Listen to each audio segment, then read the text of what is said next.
Hello সবাইকে, আমি সমসী আর আজ আমি চলে এসেছি জয়পুরের খুব সুন্দর একটা হিস্টোরিক্যাল প্লেস জায়গার ফোর্টে। চলো আজ তোমাদের সঙ্গে পুরো ফোর্টটা এক্সপ্লোর করি। টাইগার ফোর্ট কিন্তু মূলত পাহাড়ের ওপরে অবস্থিত, আর এখানে ঢোকার পরেই বিশাল ওয়ালগুলো কিন্তু একটা রয়্যাল ফিলিং দেয়। জাইগার ফোর্টের সবচেয়ে ফেমাস অ্যাট্রাকশন কিন্তু জাইভিনা ক্যাননের কাছে। সামনে এই বিশাল কামানটি দেখলে সত্যি অবাক হয়ে যেতে হয়। আর এর সাইজ আর পুরো স্ট্রাকচারটা একেবারে দেখলেই বুঝতে পারবে।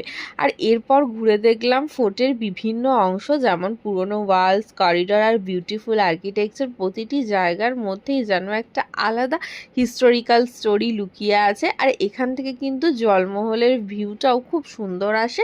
আর নিজের চোখের সামনে না দাঁড়িয়ে এই ভিউটা না দেখলে তোমরা এর ভালো লাগার উপলব্ধিটা কখনোই করতে পারবে না।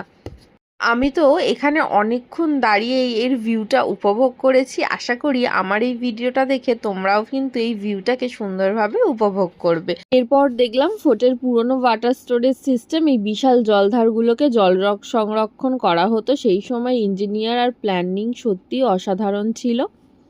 এটাই ছিল আমার জায়গার ফোর্টের এক্সপ্লোর। তোমাদের কেমন লাগলো অবশ্যই জানিও কমেন্ট করে। ভিডিওটা ভালো লাগলে লাইক করতে একদমই ভুলো না, আর সাবস্ক্রাইব করে দিও আমার চ্যানেলটা। Thank you.